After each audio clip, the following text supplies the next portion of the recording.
Today on the Bluegrass Experiment, we have another installment of the Bluegrass Timeline with legendary fiddler Jan Johansson. Jan sat down to have a conversation with Dan Wells, former member of the James King Band. Dan's a singer-songwriter hailing from the Blue Ridge Mountains of western North Carolina. He lives here in the Raleigh area now and has been playing bluegrass for years with bands like Lorraine Jordan and Carolina Road, the Constant Change Band, and Lost and Found. He's written songs that have been recorded by Constant Change, Junior Sisk, Bartley Brothers, and Lost and Found. Here's Jan Johansson talking to Dan Wells about his time playing with James King.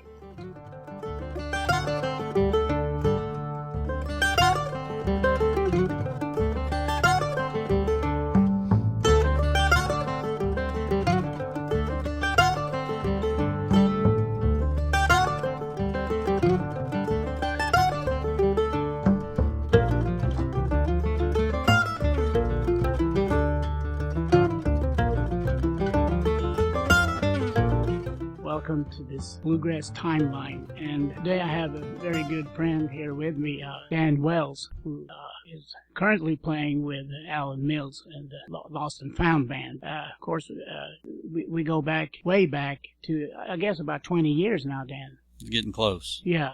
You came to Raleigh from Buncombe County in...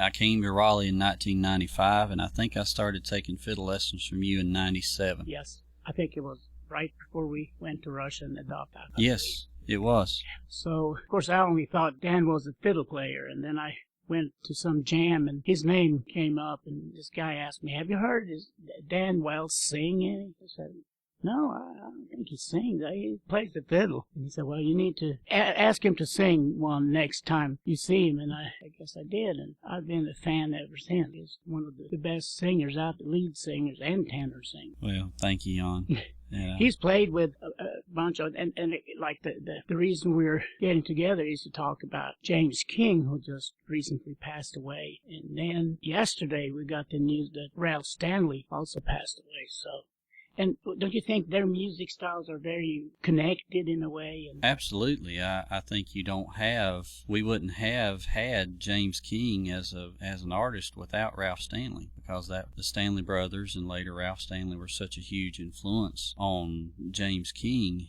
And Jan and I were talking earlier that James recorded a CD with Ralph Stanley in 1985, and it was Stanley Brothers Classics was the name of the CD, and it was Ralph Stanley and the Clinch Mountain Boys introducing James King. It was on Ray Davis's label, Wango Records, and recorded at Ray Davis's studio back in, I think, December of '85. And where was that located? I think it was in Maryland, somewhere in Maryland, close to D.C. James was living in that area at the time, if I recall correctly. So James grew up around what, Cana, Virginia. Mm-hmm. He told me that he lived in Cana, Virginia, had a Virginia driver's license with a North Carolina address on it, because they lived so close to the line that their address was Mount Airy, North Carolina. That's where they got their mail from.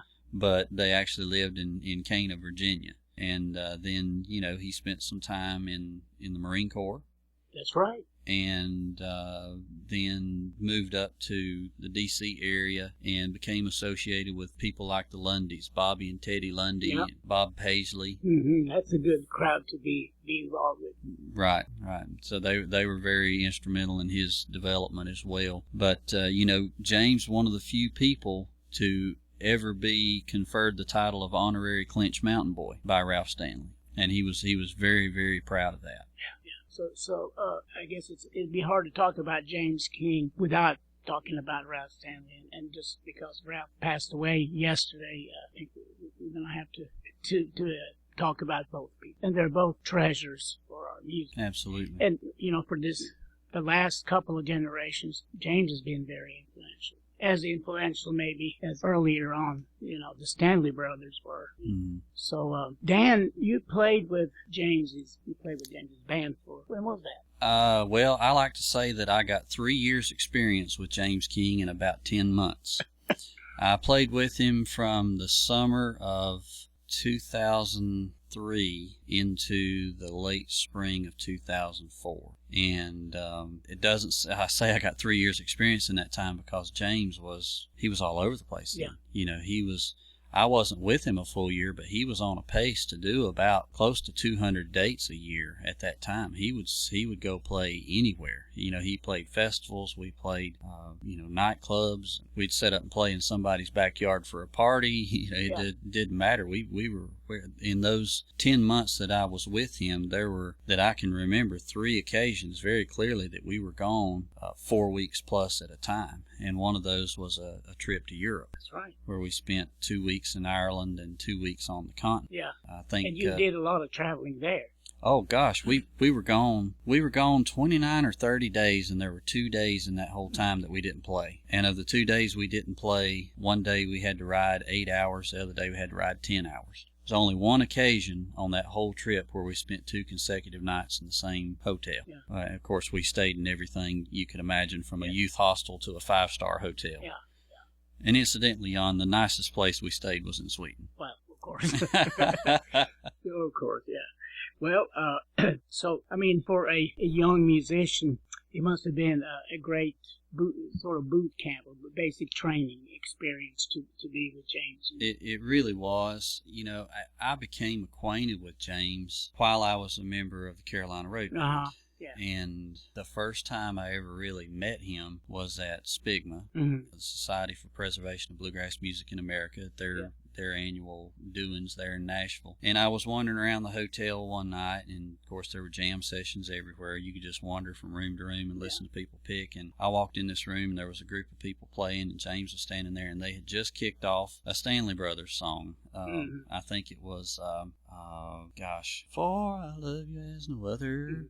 Our Last Goodbye. Yeah. And James was singing lead on it, and I'm sure there was somebody in that circle who was planning on singing tenor to James on that song. Uh-huh. But they just kicked it off when I walked in the room, and I walked up right beside James, and when he got to the chorus, standing right there at his shoulder, I started singing the tenor as hard as I could right in his ear, and he looked around with this big grin on his face. Looked all surprised, and he put his arm around me, and we sung that song, and we sang, several songs that night. And he always remembered me after that. And when we would be at a festival or something together, the two bands, he would always ask me to get up and sing a song with him. And and then came the time when he made the call to me and asked me to come sing with him full time, and so I did that. And James, there's a lot you could say about him. He was a flawed human being, as we all are, and he had his failures, as we all do. But I'll tell you, when it came time for singing bluegrass music, especially traditional bluegrass music, he was absolutely one of the best. The best singer I've ever sung with. Yeah, I had a chance to get James and you to sing on my gospel album. That's right. That's just such a fantastic sound with you on the tenor vocal and James on the lead. It's just a classic duet sound, Well, I think, that was fun. I'd about forgotten about it. And you played the cross picking. Played the shuffler style guitar, and it was the Harbor of Love.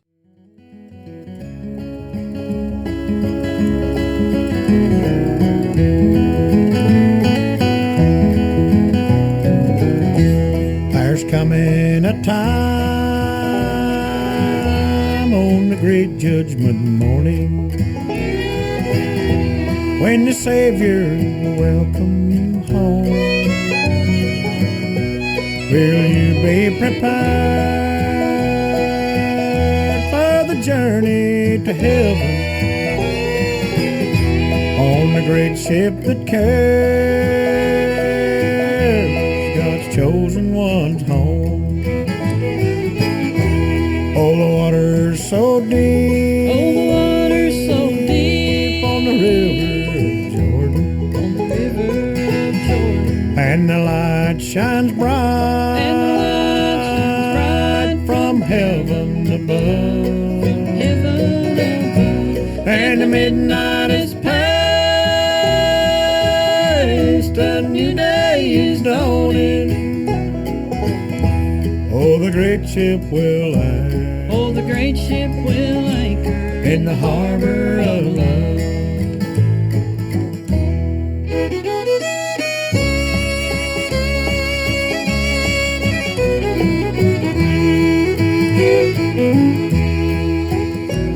If you're wandering in sin away from God's teaching, won't you ask Him to show you the way? Fall down on your knees in the chapel next Sunday and meet with your Lord in heaven someday. Oh, the water's so deep, oh, the water's so deep on the river of Jordan, river of Jordan, and the light shines bright, and the light shines bright from heaven above, heaven above. and the midnight is past, a new day is dawning. Oh, the great ship will anchor, Oh, the great ship will anchor in the harbor of love. Oh, the great ship will. The first version I heard of that was actually not the Stanley Brothers recording, studio recording, but it was a live recording, Mm-hmm. I believe. Or it was not the original recording, but it had mandolin, Mm-hmm. more mandolin than the record, Right. picture Right. or Yeah. classic recording. Yeah. Who played in James's band at the time? It was the whole time I was there. It was Ben Green playing banjo, Oh yeah, I know Kevin James. Prater Uh-huh. playing mandolin. Of course, he was with James, I think, 13 years Yes. total. Yes. Jerry McNeely playing the bass, and Adam Haynes playing fiddle. Oh yeah, that's a good lineup. Yeah, it was a good band, and I think that was the only time. Well, it might not have been the only time, but it certainly was the first time that he had ever had another guitar player in the band, because I played guitar. Right. And we did some trios and things where they had me singing "Higher in a Hawk's Nest," doing high baritone and Yeah. that kind of thing, and it was a lot of fun. So the trio with you and Me Kevin. and Kevin and James, yeah. And I was there right before he recorded the Bluegrass Storyteller CD. Mhm. Matter of fact, we went into Kevin Prater's studio and recorded demos of most of the songs that are on the Bluegrass Storyteller. And before they went to Nashville and recorded it, in a larger studio, was when I had to leave. But was after I had to leave the band. I remember at least back in the early years, I guess I met James, I think it was at Gettysburg the first time, and that must have been in 94, maybe, 93, 94. Did he have the white suit? Yeah, I believe he did. Yeah, that's a fine suit there. It's a real bluegrass suit. But what I was going to say, back then he was on Rounder, and so he had like some kind of contract where he couldn't use his band for the recordings. Right. So they must have created some pretty bad feelings in the band, don't you think? Well, no, I don't think so. Or at least I didn't sense that at the time that I was in the band. But of course, by the time I was in the band, he was using his road band on recordings. Oh, okay. With Rounder. But the first two yeah. that he recorded, he had Dudley Connell helping him, and my goodness, what a duet that is. So yeah, and so then we kind of get into the whole Longview thing. Right. Who played the fiddle on the James King projects? Tim Smith. The early one, Tim Smith. Yes, Okay. Tim Smith on These Old Pictures and the Lonesome and Them Some album. The first two he did for Rounder. That was Tim Smith playing fiddle. David McLaughlin played mandolin on the first one, and Mike Compton played mandolin on the second one. Yeah. Tom Adams played banjo on both, and Marshall Wilburn played bass on both. So Well, pretty good help if you can line them up. Yeah, I'd say, and of course Marshall played with Longview. Yes, he played with Longview also. It was pretty darn close to the Johnson Mountain Boys. It was on that first album. With the exception of Tim Smith playing fiddle instead of Eddie Stubbs. Yeah, that's true. Yeah, well, with that kind of combination of singers and musicians, you can't expect anything but the best, you know. Well, James loved the Johansson Mountain Boys Yeah. just as I do. Yeah. He absolutely loved them, and he and Dudley Connell were very dear friends. And you know, I'm sure I've seen some statements that Dudley has made since James's passing, and I know he loved him. Yeah. Just as much as I did, if not Well, more. I tell you, I saw Don Rigsby and Dudley sing an a cappella number there at the gravesite, and, Right. and that was very obvious to everybody that they really missed him and really cared for him a lot. You know, Yeah. that was. I posted it on YouTube. That's moving. Yeah. The music wasn't perfect because these guys were crying. Yeah. So, but Yeah. it wasn't perfect, but it just touched me and I think everybody there very deeply. Yeah. Well, you know, James himself was no stranger to crying during No, a song. no. He could certainly, and it was not contrived. No. I've played with the man all over the U.S. Yeah. It was not contrived. No. James, when he had an emotion, he expressed it, whatever it was. And, you know, if a song hit him hard while he was singing it, he'd just break down and cry. Oh, yeah. And Well, that was the way he was. And that leads to another great connection between James and another musician. That would be a musician. That would be Jimmy Martin. Yeah. Because they're so alike in many ways.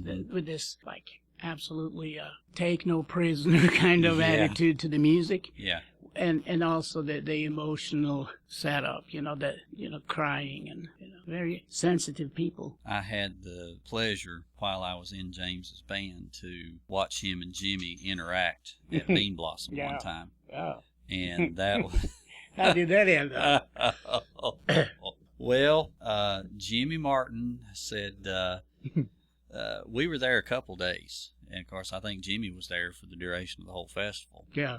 And the first day we were there, I overheard them talking, and Jimmy said, somebody was going to fry some squirrel for breakfast the next morning, and he wanted James to come eat squirrel for breakfast with him. Well, James didn't exactly have an early bedtime that night. No. He came back to the bus, kind of late. He'd been, hanging out with some friends and things. And all of a sudden, at the crack of dawn, here's somebody beating on the bus door. And I rolled out of the bed, and there's the king of bluegrass standing at the door. Where's James King? It's time for breakfast. Where's he at? Yeah, and of course, the king of bluegrass is Jimmy Martin. Yeah, yeah. And he came on the bus just, bigger than life. James, you got to get out of that bed. You got to come eat breakfast with me. You said you would. And James came out, and he didn't look like he was ready for breakfast. No, and probably not. That's Jimmy. So Jimmy went away a little disappointed that morning, I think. Yeah, I'll bet. But the two of them together, you could tell they loved one another. And I've heard this, and you have to confirm it.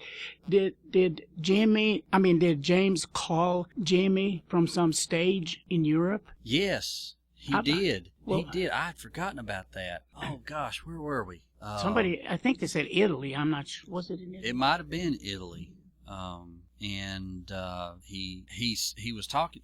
In between songs, James was talking about how much he loved Jimmy, and somebody there in the audience had a cell phone. And there's no telling what that call cost that person. Yeah. International call. Especially back then, But James told him, said, punch in these numbers, And Jimmy answered the phone, and they handed the phone up to James, and they talked for a little while, and he said, all right, Jimmy, do a yodel for us. And he held the cell phone up to the microphone on the stage, and he did yodel-ee.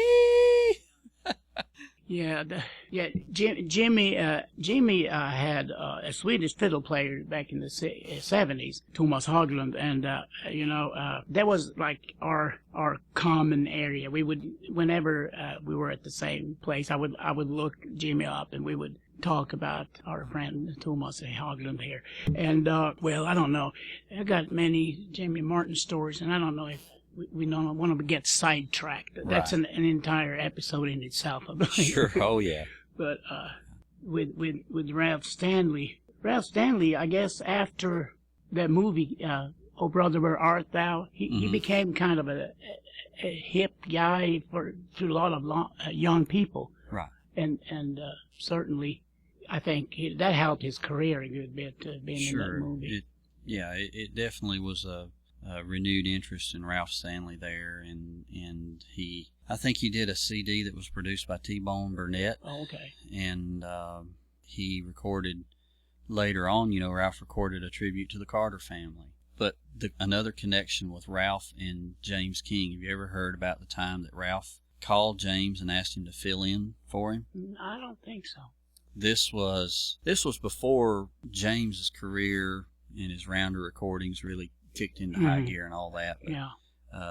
Ralph was going to Hugo, Oklahoma, the Bill Grant's Festival. That's right. And his lead singer at the time, and I don't remember if that would have been Charlie Sizemore, it was probably later. Might have been Ernie Thacker. But anyway, there was, some kind of an emergency, and, they had to put him off the bus and let him catch a flight home or something like that. And, they were already in transit, and he trying to figure out who's going to, I need somebody to sing lead on this show, and somebody that knows my music. He called James King. James said, I'll be there. Goes to Richmond, caught a plane to, I think, Dallas, gets out in Dallas, and hails a taxi, and has the taxi take him all the way to Hugo, Oklahoma. Oh, my God.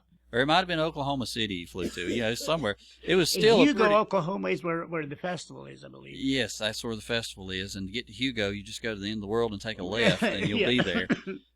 Whatever airport he flew into, it was a pretty long, expensive cab ride from the airport to get to the festival. And, he paid way more to get out there than he was paid for the performance. But that's the bluegrass way. He did that, cause Ralph asked him to. And I used to love to hear James tell that story about going out there. Yeah. Well, some of the best aspects of playing music and meeting all these great musicians and people is that they all have so many stories. Mm-hmm. I mean, I remember Kenny Baker's stories were absolutely fantastic. I mean, I wish I had a tape player every time I was around him. Yeah. And Josh Craig's and people like that. Yeah. James, at the time I was with him, he had an Eagle bus. Mm-hmm. And that thing, oh my goodness. I think I have laid under that bus in just about every state in this nation. I remember one time we were out in the desert somewhere. I don't remember exactly if this was California or Arizona we were in, and we had to pull over on the side of the road and crawl up under the thing and tighten up the castle bolts on the drive shaft. It was about to fall out of it. But one of the luckiest experiences, we were in Nebraska one time with James, and we were heading out to Hagler, Nebraska. It's a little tiny town out in the lower southwest corner of Nebraska, and just beautiful country, through the sand hills out through there, cattle country. Middle of nowhere is what it is. And all of a sudden the bus starts shaking, and we get out and look, and one of the rims on the drive axle had busted. The whole rim was busted. And this was a Sunday afternoon. We were supposed to play that evening for like some kind of a little town festival they were having there in Hagler. And, so here it is Sunday afternoon, and, you look left, look right, up and down the road, and there's nothing. We're out in the weeds. So we fortunately had enough cell phone signal to call the folks in Hagler. And they brought out an SUV and a cattle trailer and loaded all our sound equipment, because we had to provide sound for that show, and we had a little sound system we carried in the bottom of the bus. Loaded all the sound equipment and our instruments and everything in the trailer, and got us in the SUV and took us on. And I'm thinking, here this bus is sitting in the middle of nowhere, and they called somebody, mechanic from the town of Max, Nebraska. Have you ever been to Max, Nebraska? I missed that one. Don't blink if you ever go to Max, Nebraska. They called this mechanic in Max to come out and get the bus while we were doing the show. And I'm thinking, here it is, a Sunday afternoon. This is going to be an expensive bill for road service, particularly on a weekend. Those guys came out from Max, Nebraska. It was something like, 30, 40 miles out to where the bus had broke down. Brought a wheel and a tire, put their wheel and tire on that bus, and started it up and drove it back to their shop and charged James $50 in labor. So people, if you're ever in Max, Nebraska, you're in good shape. That's a good place to break down. Yeah. But they actually, there were a couple other things that needed doing on the bus, and we had a few days before we had to go on down the road, I think, to Utah. And we stayed there at their shop in Max, and the streets in Max, I've got some pictures at home. The streets in Max are gravel. Okay. That is. Matter of fact, I mailed somebody a postcard while I was there, and went to the post office to mail it, and the post office would fit in this room we're sitting in right now. Yeah. It was a small place, but gosh, that old bus, and traveling musicians experience this all the time. You're going to have a breakdown sometimes. Yeah. Things are going to happen, but I remember one time we left. We were headed to Florida, and they picked me up here in North Carolina. Everybody else came down on the bus and picked me up here. I started driving, and we pulled over at the South Carolina Welcome Center that evening, and we got back in the bus, and the clutch didn't work. And there was one piece on the outside of the clutch housing that makes it work, and that piece had broken. And so we had to start the bus out of gear, let it build up air, then shut it off and put it in gear, and then start it in gear and take off and just, slam shift it, straight drive 4-speed. And I drove that thing like that all the way to Vero Beach. I drove all night like that. Even had to stop for fuel at one point. Yeah. And fortunately was able to coast into a truck stop and get fuel, repeat the process of starting it up, letting it air up, and then shut it off, put it back in gear, go again. And, in the meantime, guys are all on phones, calling, bus people we knew, seeing who might have that part. And there was a fella there in Vero Beach, Florida, who had one, and he came out to a rest stop there on the interstate and brought it out to us and put it on, and we carried on. Well, that's in itself, I guess, would be a great episode. But talk about buses in bluegrass music. I mean, there's a lot of camaraderie between bands, and there's a mechanic in every band. I know.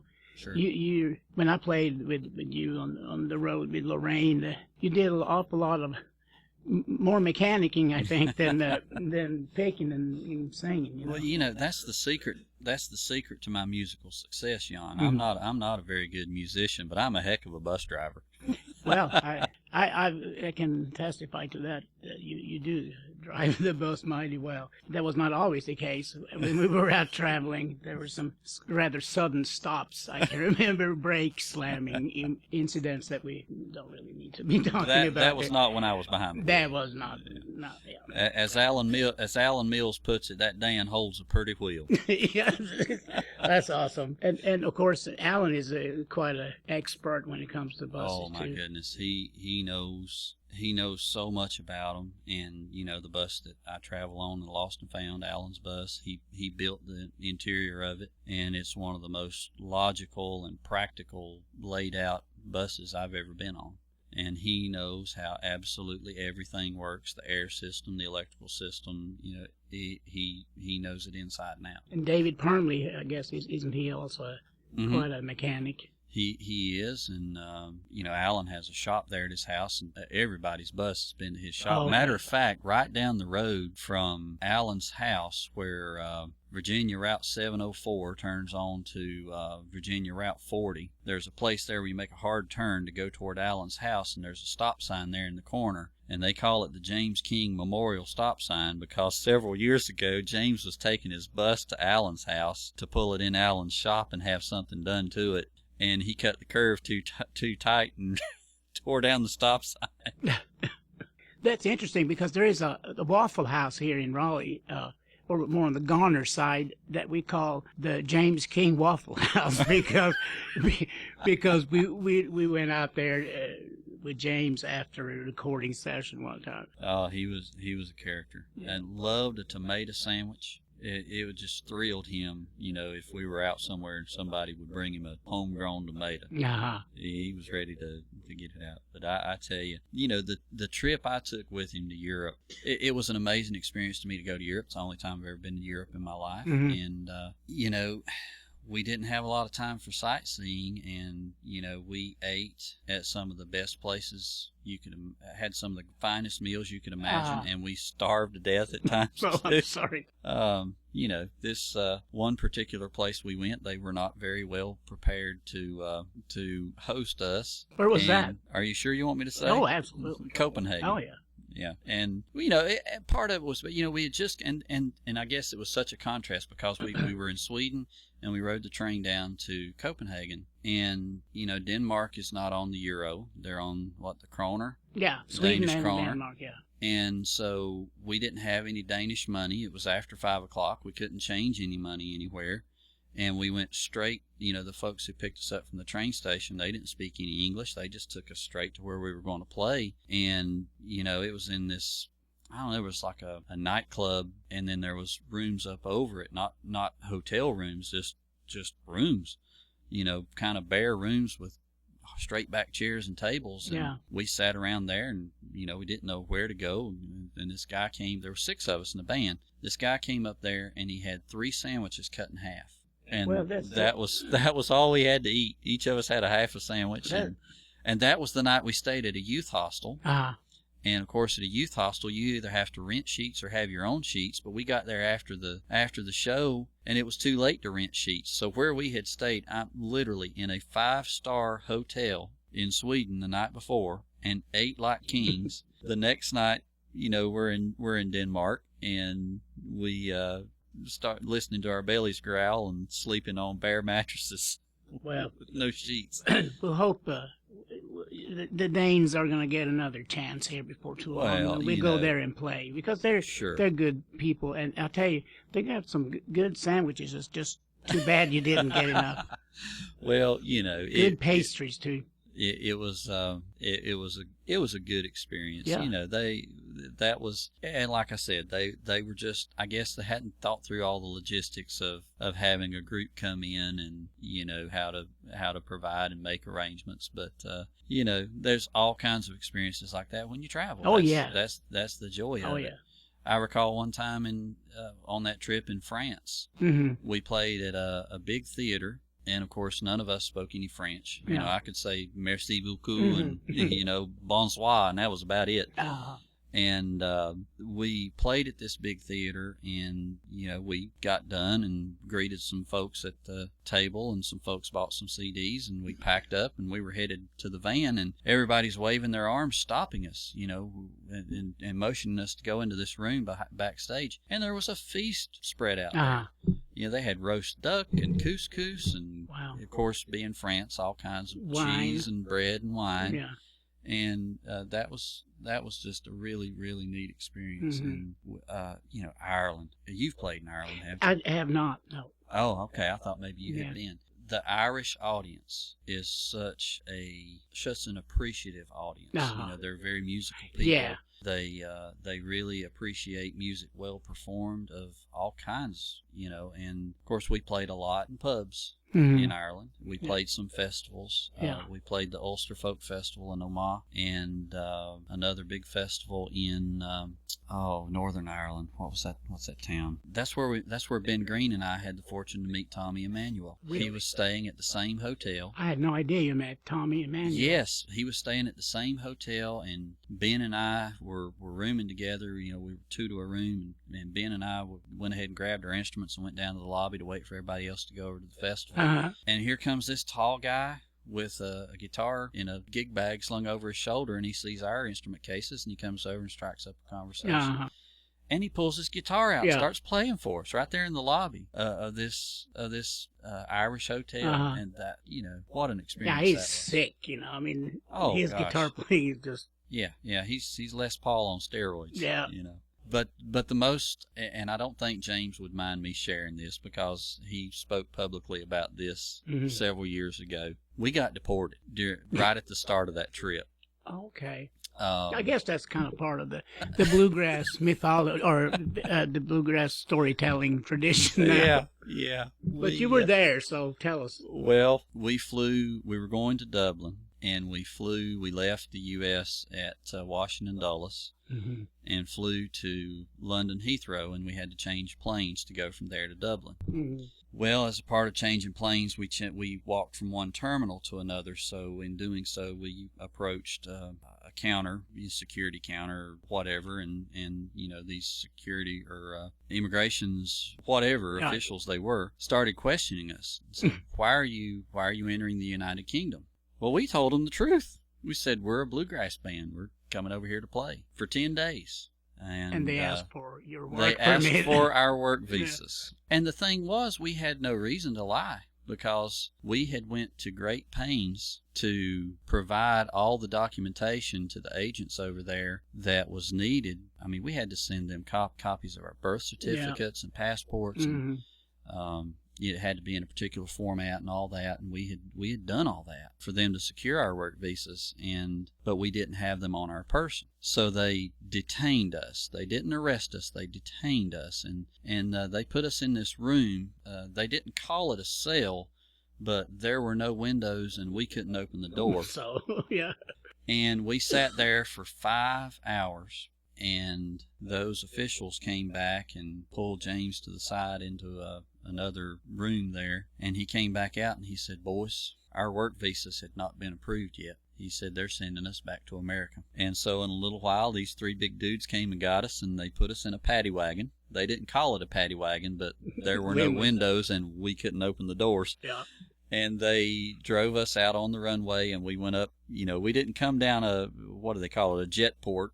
We went up a flight of stairs into the back of the airplane, and they escorted us to seats on the airplane. And then once we were airborne and out of British airspace, the stewardesses came by and gave us back our passports with these big red X's stamped on them. Wow. And so we crossed the Atlantic twice in 24 hours. Man, and we tiring. came right back. What was really great was that the day we got deported, the baggage handlers at London Heathrow were on strike. And so I had checked a guitar. I had checked a Martin D18. James had checked his Martin D28. I think it was a 55 he had. Really, really good guitar. Mm-hmm. We had also checked like a bass guitar. Everybody else had carried their instruments on, so they had those. But we had, clothes, everything we had checked. We didn't have a clue where it was. It didn't come back with us. No. We got back to Washington Dulles, and there was none of our baggage except what we had carried. And the bad thing was nobody knew where it was, and so we sat at James' house for like 3 days, and every day I'm calling the airline and trying to find out where our stuff is. And finally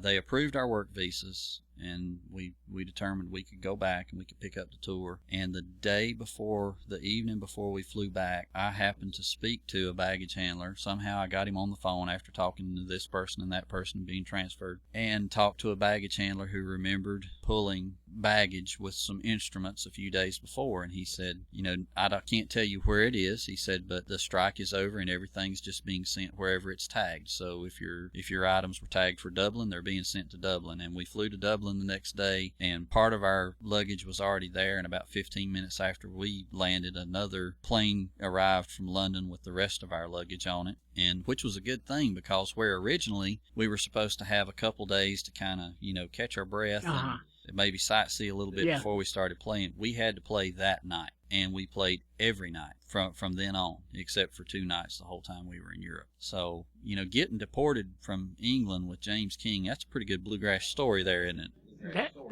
That's up there. Dan, I could talk to you forever about all kinds of things. We have to just record another episode before too long.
is all I see.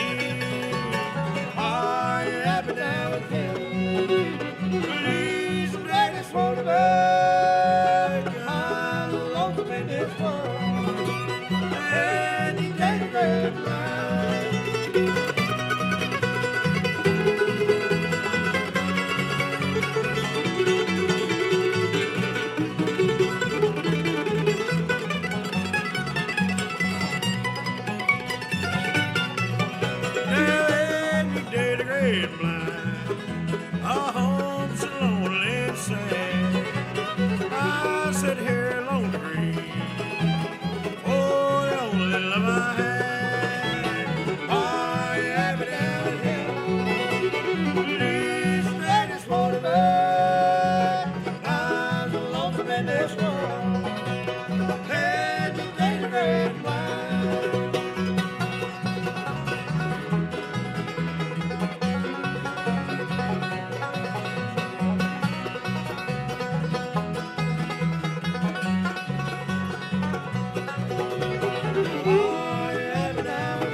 It's changing like the weather every day. One night we're in love, the next time we're your crazy heart is driving me insane.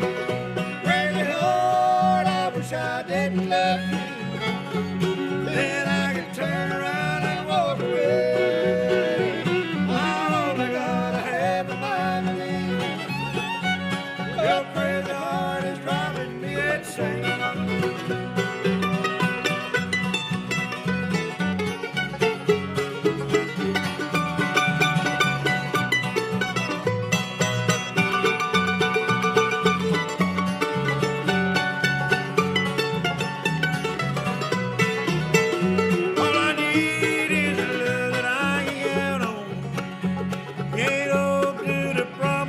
You made. How can you feel so right and go so wrong? Crazy heart, you're driving me insane. Crazy heart, I wish I didn't love you. Then I could turn around and walk away. I've only gotta have a mind to leave you. Your crazy heart is driving me insane.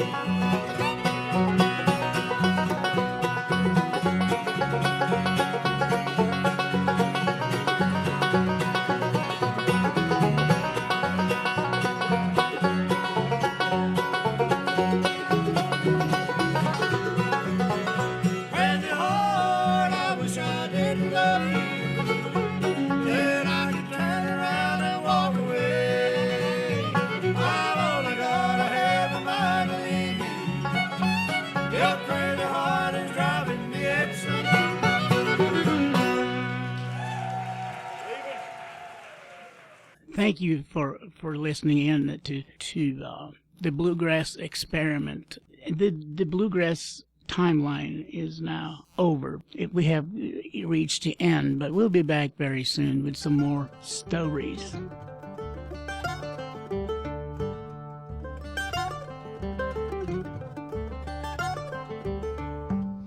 You've been listening to the Bluegrass Timeline with Jan Johansson.